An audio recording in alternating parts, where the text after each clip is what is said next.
Hello, this is Shanna Smith, and today we're going to be talking about who should create a school's mission or vision statement. The things we're going to consider are the when and the where, who is involved, and specifically what is happening. When we're talking about when and where, this specific case takes place in a small community called in Lightville School District. And it's a rural district that serves two different townships, and it's about 10 miles away from major city.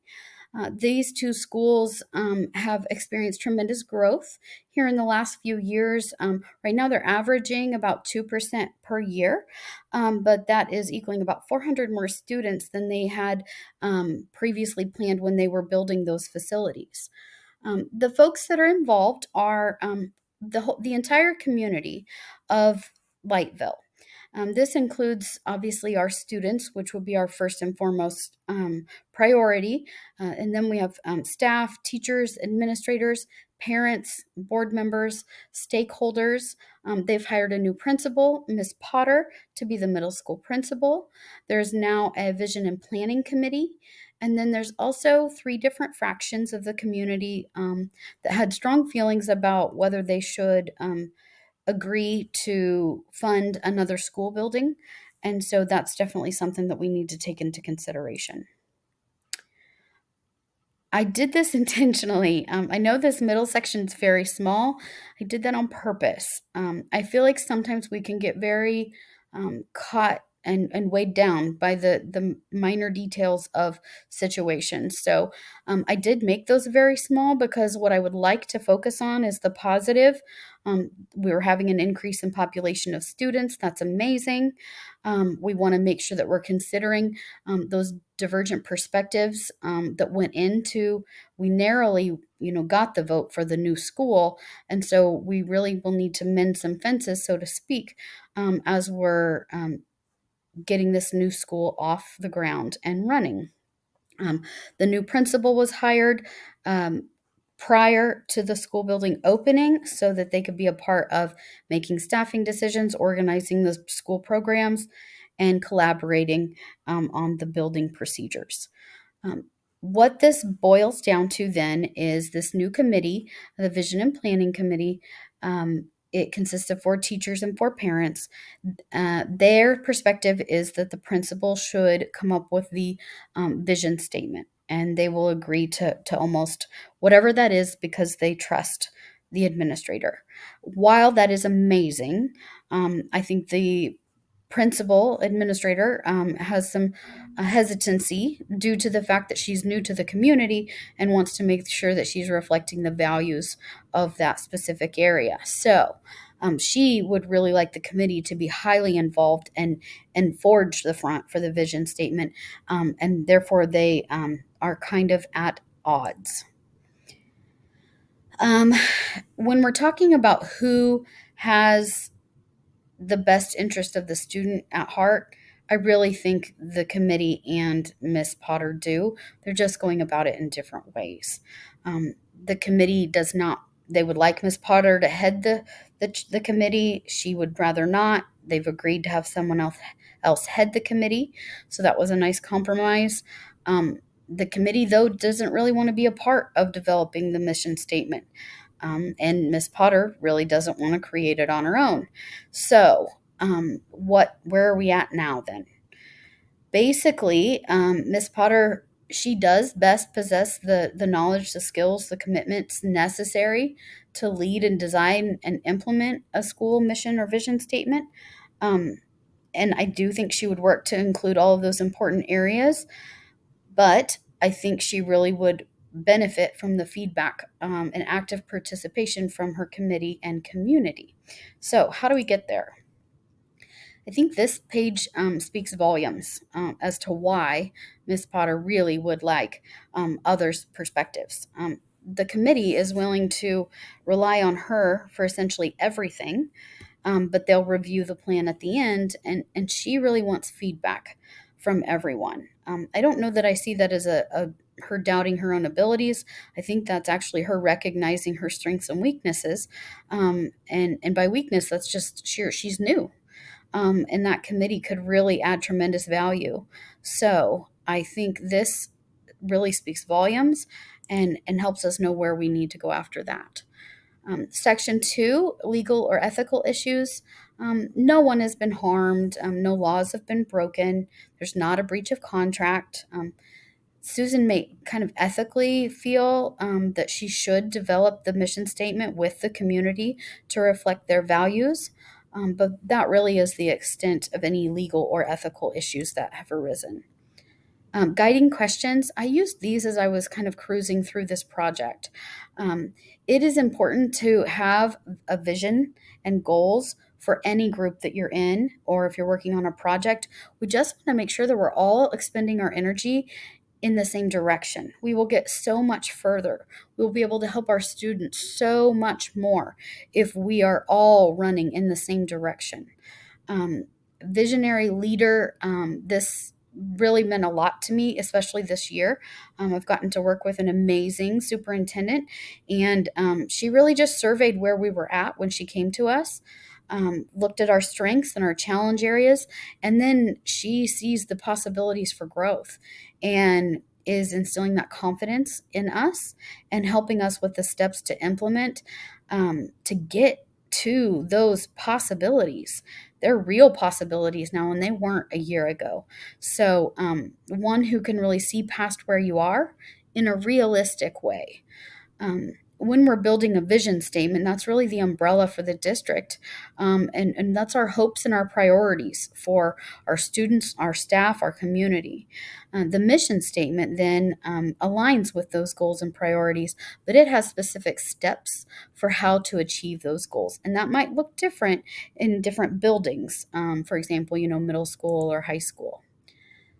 In this situation, what specifically has happened is a school vision statement is needed to unite a rural school district that has experienced a burst in population growth in the need as a result of the need for additional space for education after a vote for expansion narrowly passed and a new principal was hired.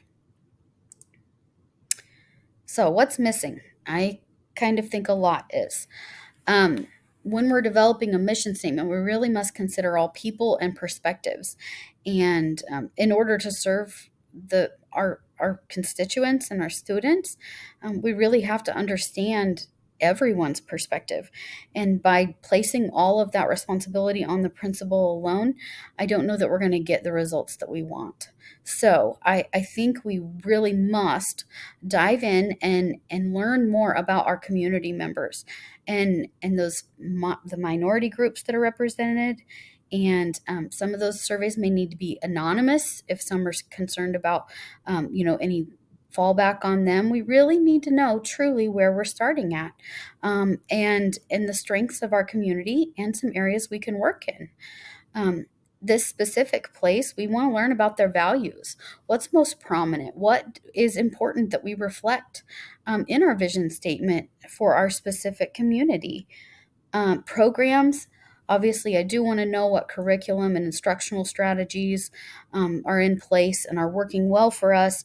But additionally, I want to know within our community, are there school programs that are really helpful? Are there others that we are not using that maybe we should? So examples would be maybe like an after school program or maybe a summer lunch program, some things like that to consider. When we're talking about reviewing and prioritizing the information, we really had broadly, different perspectives. The vision committee really wanted the principal to be the sole contributor.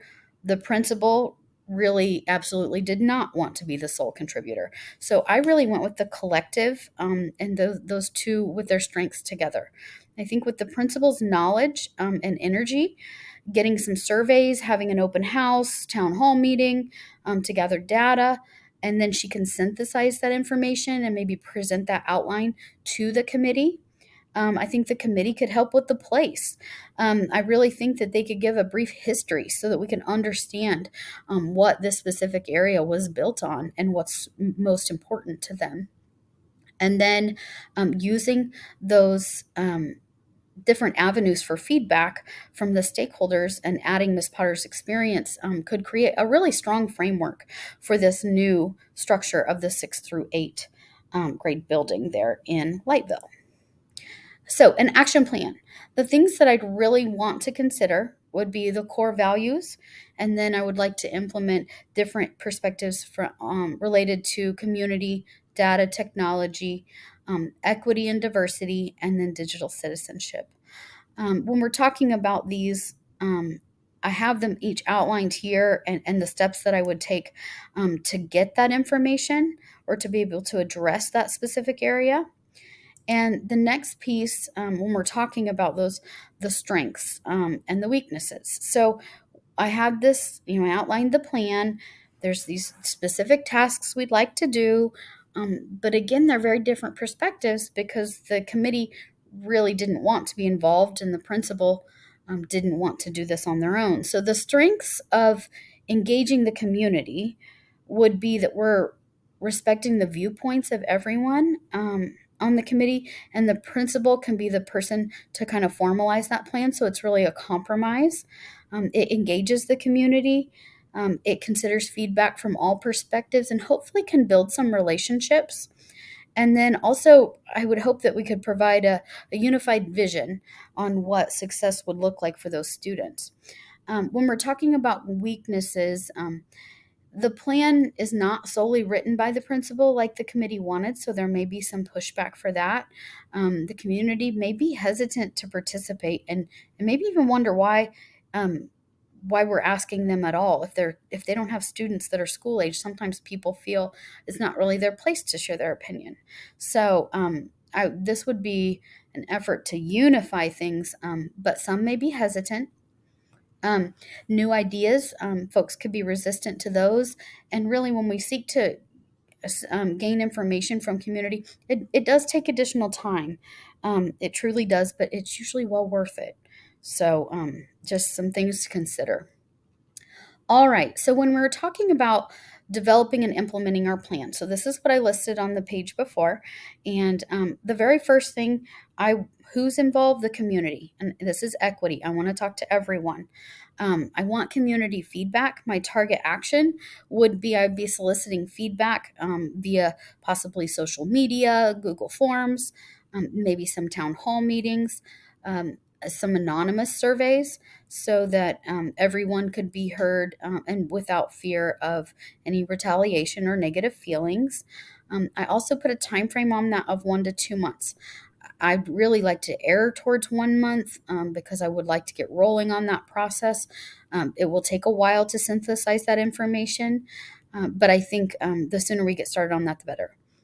And then we would have the community vote on multiple options. And I would also like yearly feedback on what their values are. I know that may sound I don't know, maybe too busy, but our communities shift and change, and I think we need to be aware of that. Our mission statement can't stay the same forever. Not that it would need to change yearly, but I think as a school we need to know where our community is headed and make sure that we're on track. When we're talking about analyzing data and technology, I would gather a committee of teachers to review data, assess the resources and training that we currently have, and then and look at our access to those things as well. And then we need to see what has the most value to our students to support their needs.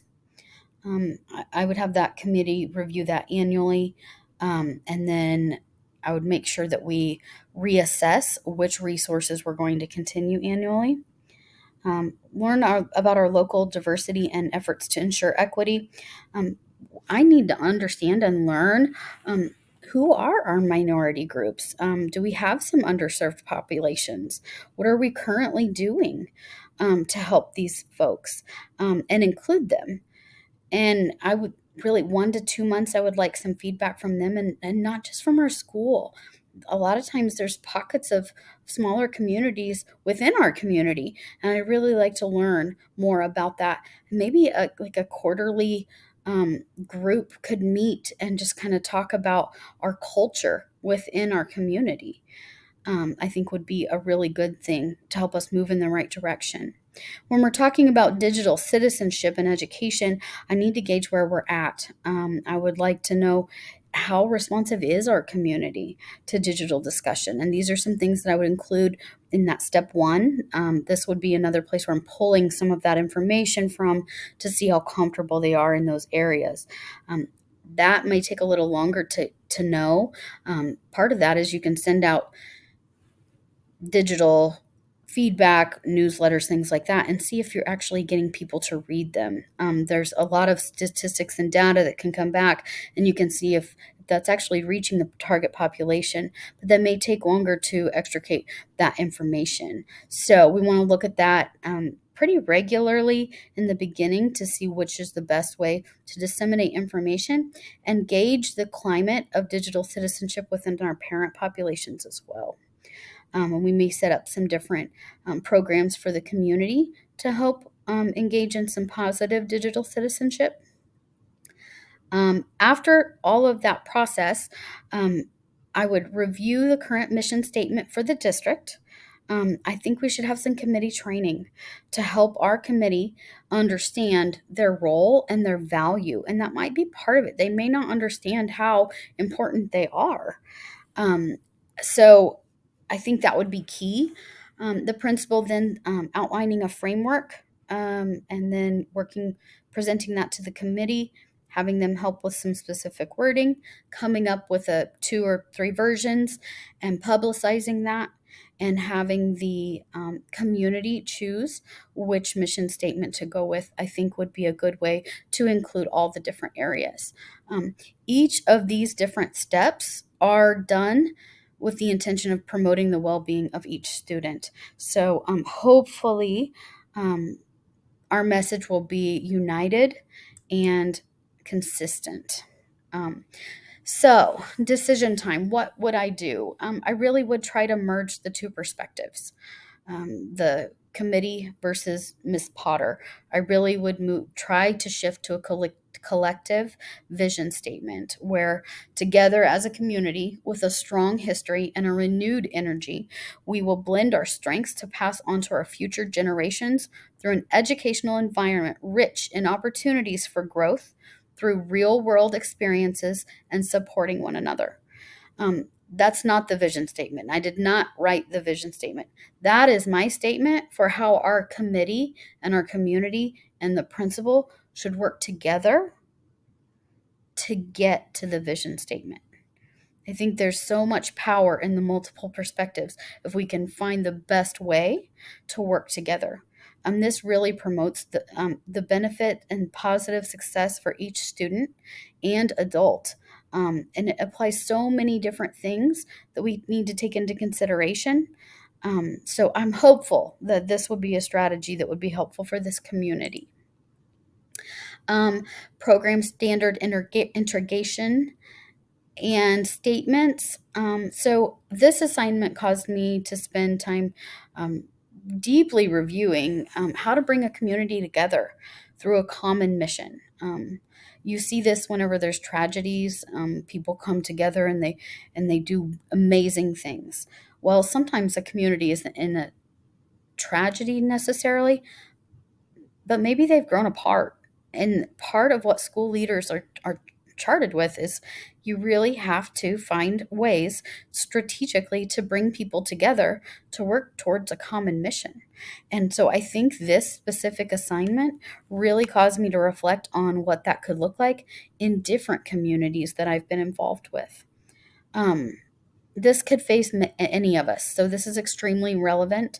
There's different times when you must step up in different ways. And so this was a great opportunity for me to be able to step back, consider all the pieces, and then envision what I would do to make a positive impact. 2 examples of things that I would do. I would have a yearly community walkthrough. I think by hosting those people that maybe aren't as engaged with the school anymore, inviting them in, they'll feel more a part of the community, and then they can celebrate with some of the great successes that are going on, there's some really cool stuff that happens. And I think we need to share that. Those folks are spending their tax dollars on supporting our schools and students, and I'd really like to include them on in the successes. Additionally, I'd like to really work hard to get grants to help pay for some things and then publicize that so the community can know that we're not wanting to put all the burden of fees and taxes and money on them, that we really are looking for other opportunities to help support our students in reaching their goals. So,